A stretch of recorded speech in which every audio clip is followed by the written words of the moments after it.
시청자 여러분 안녕하십니까? 뉴스데일리 베스트 시작합니다. 대장동 개발 특혜 의혹의 핵심 피의자인 화천대유 대주주 김만배에 대한 구속영장이 기각됐습니다. 김만배가 그동안 대장동 게이트의 핵심 키맨으로 주목되어 왔기 때문에 국민적 관심이 참 많았던 사안인데요. 보통 정치와 관련된 인사들의 구속영장 기각을 놓고 진영별로 갈라져 판사를 비판하는 게 보통이죠. 그런데 이번 김만배 구속영장 기각을 놓고는 검찰을 비판하는 댓글들이 넘쳐나고 있습니다. 왜 그런지 하나하나 살펴보도록 하겠습니다. 김만배의 구속수사가 중요했던 이유는 두말할 것 없이 이번 대장동 게이트의 윗선을 밝힐 핵심 키맨이었기 때문이었습니다. 화천대유 대주주 김만배 씨가 녹취록에서 그분이라고 말한 것을 둘러싸고 굉장한 파장이 일었었는데요. 천화동인 5호 대주주인 정영학 회계사가 검찰에 제출한 녹취록에는 1208억 원의 수익을 배당받은 천화동인 1호에 대해 절반은 그분 것이라고 김만배 씨가 언급한 부분이 있습니다. 이 같은 사실이 알려지자 그분은 김만배의 윗선이나 대장동 개발을 승인한 최종 책임자라는 분석이 지배적이었고, 이에 야당은 당시 성남시장이었던 이재명 경기지사를 장본인으로 지목하고 공세 수위를 높이고 있는 중입니다. 또 그간 김만배의 말이 바뀌었다는 점도 수상한 대목이었죠.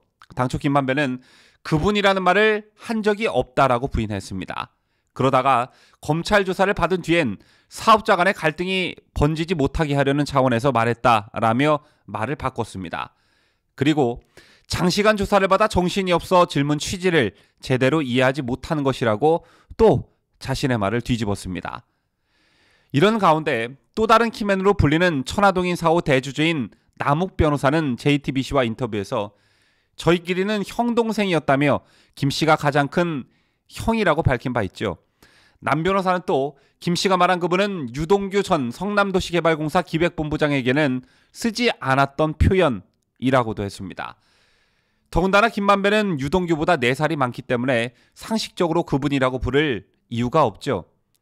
이처럼 녹취록에 나오는 그분이 누구인지에 대한 이른바 그분 논란이 확산하고 있는 와중에 어제 이정수 중앙지검장이 국회에 나와 그분이라는 표현이 녹취록에 한 군데 있다는 것을 인정하면서도 정치인 그분을 이야기하는 부분은 아니다라고 말했습니다.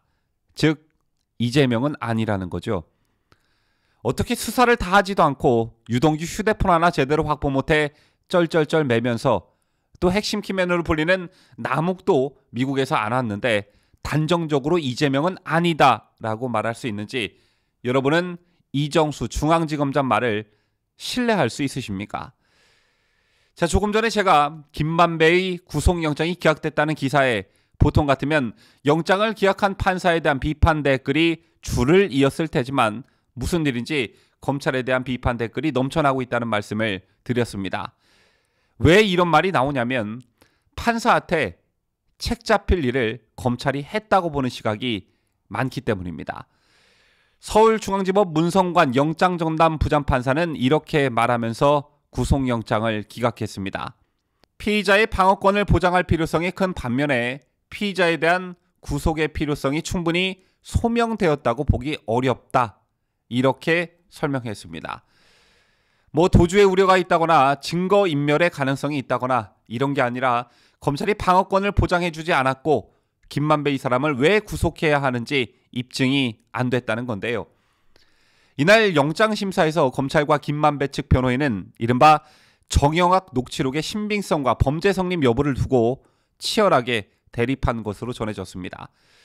검찰이 이 자리에서 녹취록을 틀겠다고 했는데 변호인 측이 증거 능력이 확인되지 않은 파일이라고 하자 재판장이 이의 제기를 받아들였고 녹취 파일 대신 녹취록을 제시한 것으로 전해졌는데요. 그동안 녹취록과 관련해 김만배는 검찰 조사에서 이 녹취록의 증거 능력을 부정하는데 상당한 시간을 할애한 것으로 알려졌죠. 녹취록에서 진실한 대화가 없었다는 둥, 녹취하는 걸 알고 독을 탔다는 둥 지속적으로 녹취록의 증거 능력을 부정하는데 모든 노력을 다해왔습니다. 바로 그 덫에 검찰이 걸려든 거라 볼 수 있습니다. 더군다나 녹취록을 검찰에 들려주지 않았기 때문에 피의자 방어권을 보장하지 않았다고 김만배 변호인단도 지속적으로 문제 제기를 했었는데요.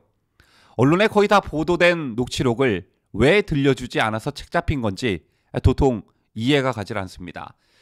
혹시 김만배의 방어 논리를 만들어주지 않기 위해 그런 것이라면 언론에 보도된 수준에서만이라도 들려줬어야 피의자 방어권이니 뭐니 이런 말이 안 나오는 거 아니겠습니까? 이처럼 녹취록 삼매경에 빠진 사이 검찰은 중요한 것들을 거의 놓치고 있습니다. 보통 뇌물비리 수사의 ABC의 첫 번째는 자금 흐름 추적이라고 하죠. 먼저 이걸 확실하게 해놓고 김만배를 올감했어야 했는데 김만배가 저리 기고만장하게 나오는 걸 보니 검찰 이것도 제대로 안 한 것 같습니다. 또 이해가 안 가는 부분이 한 가지가 더 있죠. 서울중앙지검은 김만배에 대한 영장 청구 이유에서 곽상도 의원 아들의 화천대유 퇴직금 50억 원을 곽 의원에 대한 뇌물 공여라고 적시했습니다. 그런데 뇌물 공여를 했다면서 뇌물을 공여받았다는 곽상도 의원의 직접 조사는 없었습니다. 또 국민적 관심도가 높고 사건이 방대한 만큼 신속하고 광범위한 압수수색은 필수인데요. 아직도 대장동 게이트에 본거지를 할 수 있는 성남시청에 대한 압수수색은 하지 않고 있습니다. 때문에 많은 국민들이 영장을 기각한 판사보다 부실한 수사를 하고 있는 검찰에 대해 성토를 하고 있는 것입니다. 며칠 전 문제는 철저하고 신속한 수사를 지시했습니다. 그러자 3시간 30분 만에 검찰은 김만배에 대한 구속영장을 청구했죠. 그때 많은 유튜버들이 썸네일에 문재인이 이재명 등에 칼을 꼽았다, 이재명은 구속된다, 이재명 난리 났다, 이런 제목들을 다는 것을 봤는데요. 사실은 그 정반대일 가능성이 매우 높습니다. 지난 방송에서 말씀드렸다시피 문재인의 철저하고 신속한 수사라는 메시지에서 철저한이란 말을 무시하고 신속한 수사, 이게 진심이라고 보면 됩니다. 즉 이재명으로 정해졌으니 질질질 끌어서 대선에 악영향을 주지 말고 적당하게 수사해서 빨리 끝내라는 일종의 수사 가이드라인이었던 것입니다.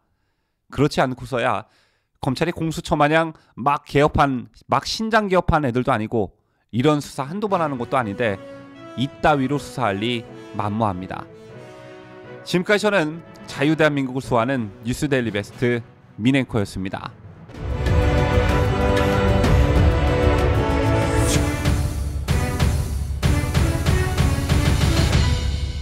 함께해요. 뉴스데일리 베스트.